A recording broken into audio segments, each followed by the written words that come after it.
إنما يخشى الله من عباده العلماء إن الله عزيز غفور۔ آج ہم بات کریں گے اللہ تبارک و تعالیٰ کے اسماء الحسنی میں سے 19ویں نام پر،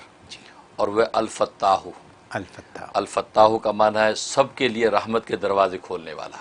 بلا تفریق سب کے لیے رحمت کے دروازے کھولنے والا، اس کو الفتاح کہتے ہیں۔ اور یہ قرآن کریم میں ایک مقام پہ اللہ نے اس نام کو ذکر کیا ہے کہ هو الفتاح العلیم، ایک جگہ اس کا ذکر آیا، اور اس کی عدد جو ہے 489 ہے، 489 اس کے عدد ہیں، اور مفرد عدد اس کا 21 اس کا مفرد عدد ہے۔ اور یہ عجیب و غریب نام ہے کیونکہ اصطلاحی طور پہ فتاح اس ذات کو کہتے ہیں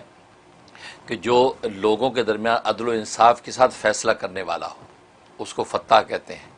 اور وہ ذات کہ جو لوگوں کے لیے اپنی رحمت کی اور نعمتوں کے دروازے کھولنے والا ہو، اور لوگوں کی نافرمانی اور معصیت کی وجہ سے یا ان کے زبان کے انکار کی وجہ سے رحمت کا دروازہ نہ بند کرنے والا ہو۔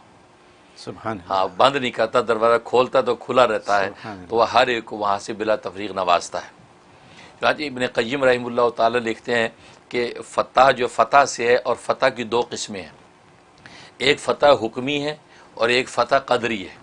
فتح حکمی کا مطلب ہے کہ اللہ تبارک و تعالی نے احکام شریعت عطا کیے ہیں کہ راہ شریعت دی، اس راہ شریعت کے ذریعے سے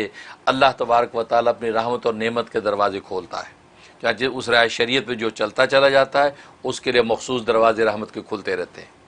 اور دوسرا فتح قدری ہے کہ تقدیر کے نوشتے میں اللہ تبارک و تعالی نے نعمتیں لکھ دی ہیں کہ اس کو یہ ملنا ہے، اس کو یہ نہیں ملنا،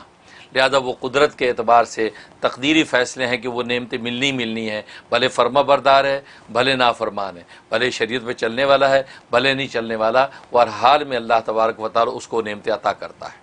تو گویا کہ فتح دو ہو گئی، یہ فتح حکمی اور ایک فتح قدری۔ تو یہ فتح جو ذات ہے کہ جو بلا تفریق سب کو عطا کرتی ہے، اس کے بڑے بے شمار فضائل و فوائد ہیں۔ ایک اس کا فائدہ یہ ہے کہ اگر انسان چاہتا ہے کہ اس کے کاموں میں آسانی ہو اور کاموں میں کوئی رکاوٹ نہ آئے، تو ہر نماز کے بعد سینے پہ ہاتھ رکھ کے 70 مرتبہ اس کا ورد کرے،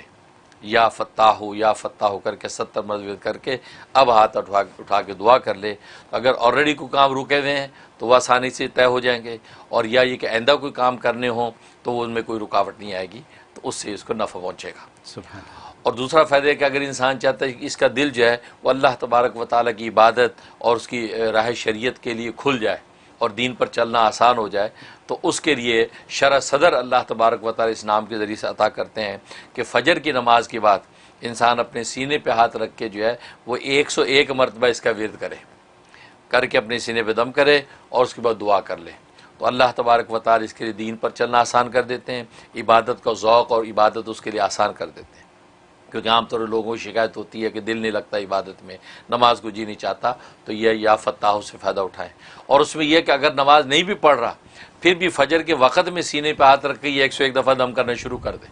اس سے کیا ہوگا، اس کو نماز کی توفیق ہو جائے گی، نماز پڑھنا آسان ہو جائے گا۔ کیونکہ علاج ہے جس کو بغیر نماز کی بھی اسٹارٹ کریں اور اس کے بعد نماز کی توفیق ہو جائے گی، اس کا فائدہ ہے۔ بہت